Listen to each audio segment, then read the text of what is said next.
the Visible Agent Podcast. Isaac Holder, take one.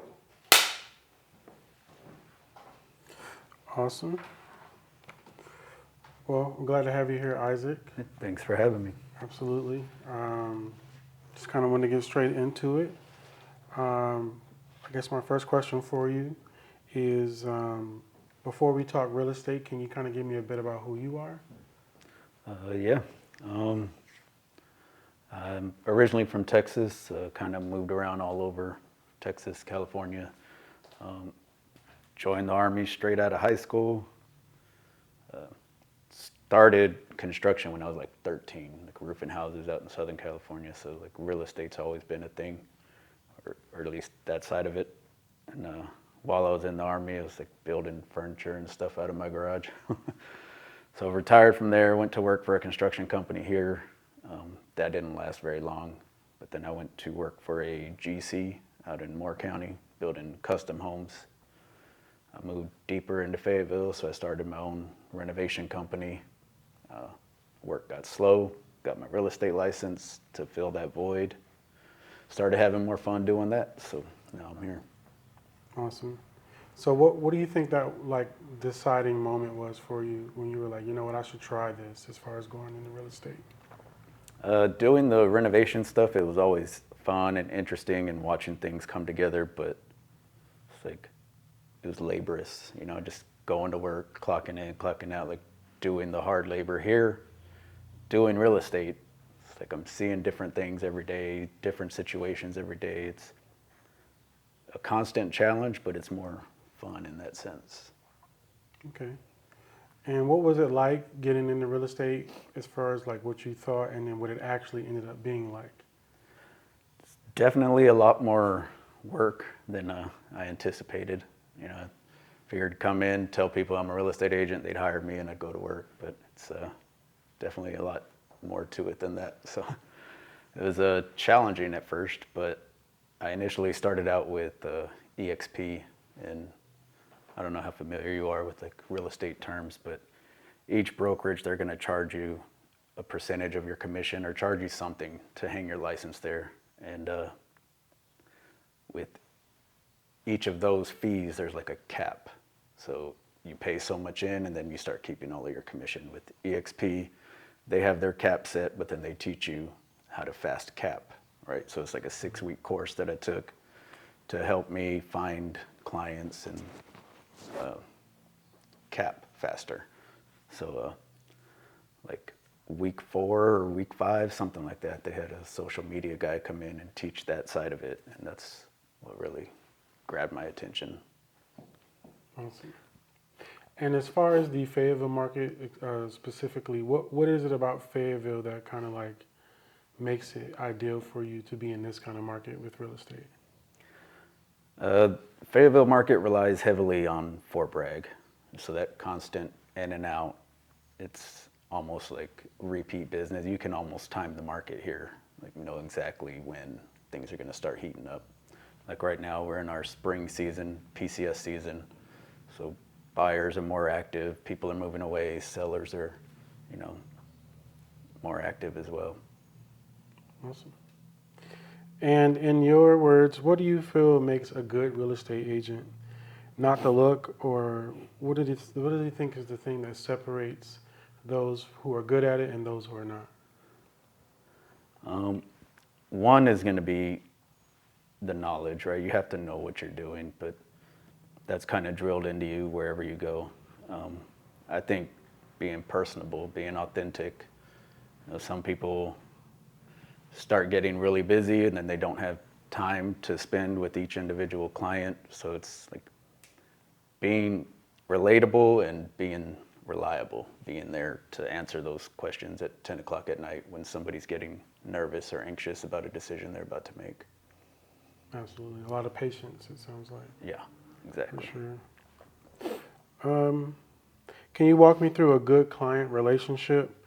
What does that look like to you as far as ideal? From like the first call to closing, what moments do you think matter the most in that?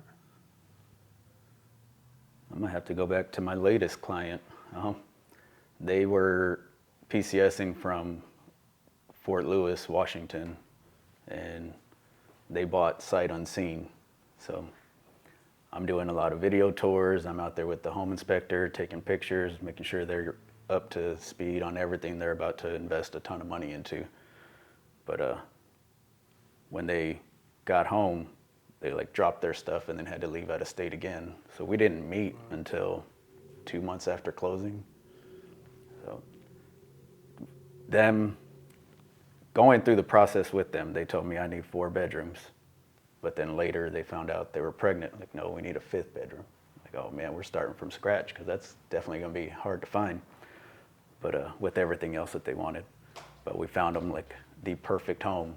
So that aha moment when they finally saw it and they're FaceTiming their parents to tell them about it, that right there, that's a great feeling, knowing that you got to play a part in that.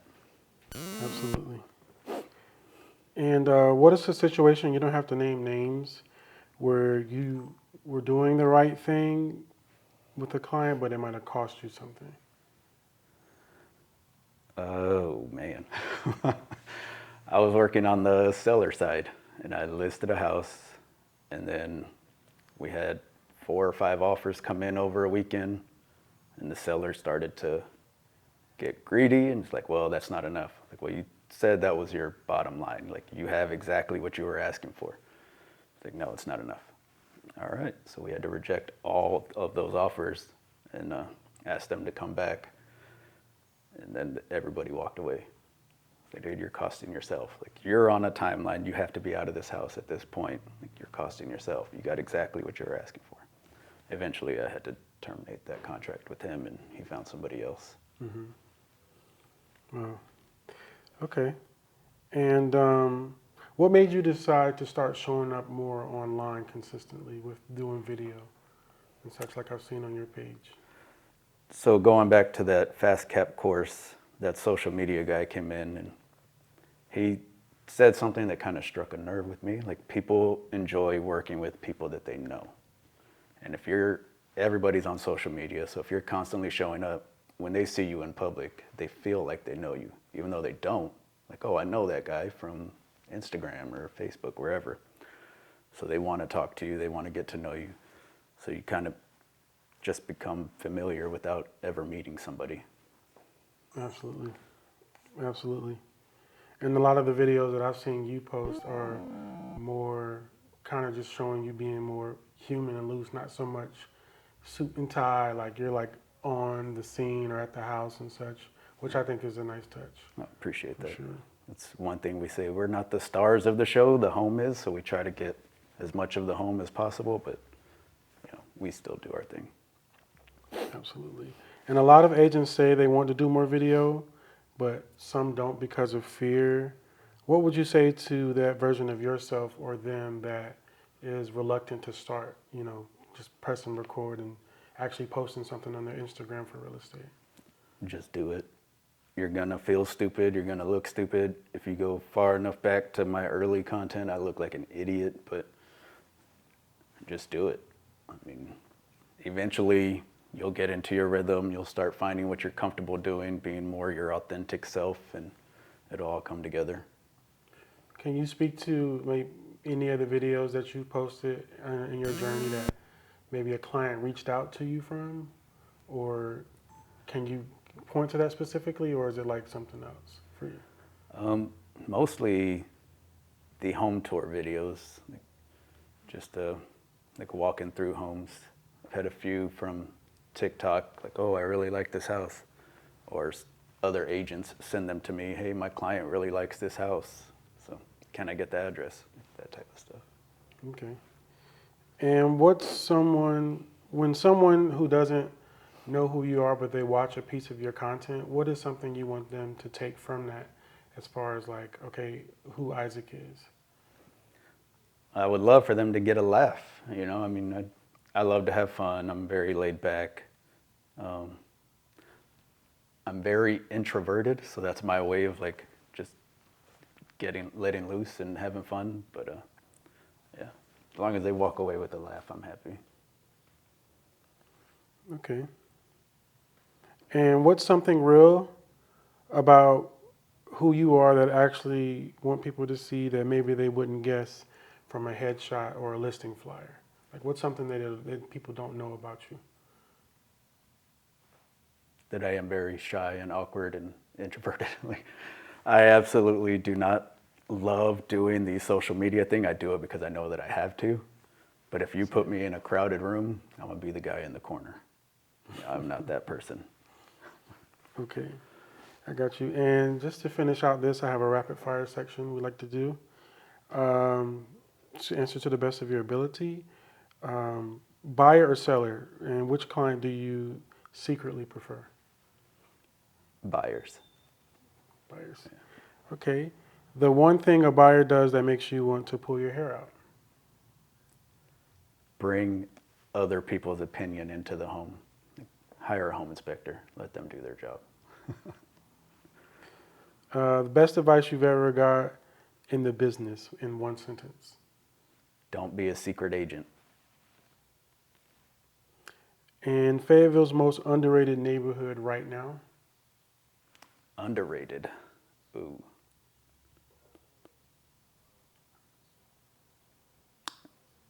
Well, I was going to say something, but that's not Fayetteville. I'd say Asbury. Asbury? Okay. I don't think I've heard of that place. It's over by 71st. Oh, 71st area. Okay. And what's a real estate hot take you'd say out loud, but most agents wouldn't?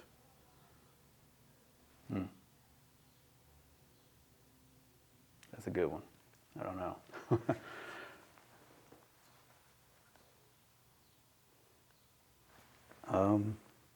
Buying a home isn't for everybody. You know, sometimes it is smarter to rent. Okay, that's a hot take. And first home you ever sold, what do you remember about it?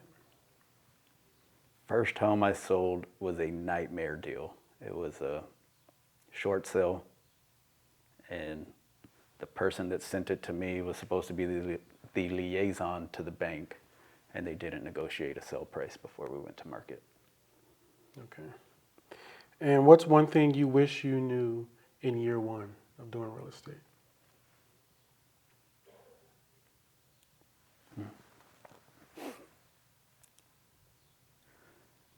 I feel like I have a little competitive edge on that part, so I'm not sure how to answer that. No worries. If you weren't doing this, what would you be doing? Laid up on a beach somewhere. That's it. Right. Real estate is a lot like blank.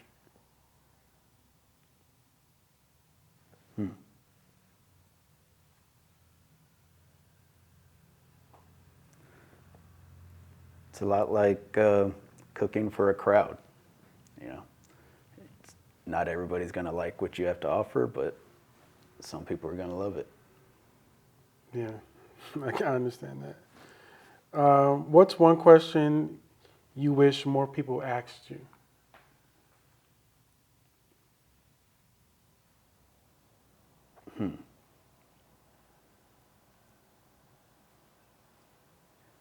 Why? Why real estate? Why real estate? We've already went into now, but yeah. Cool. Awesome. Well, we can end on that note. Isaac, you've been great. And I appreciate you being on the Visible Agent podcast. Appreciate you, brother. Have a good one.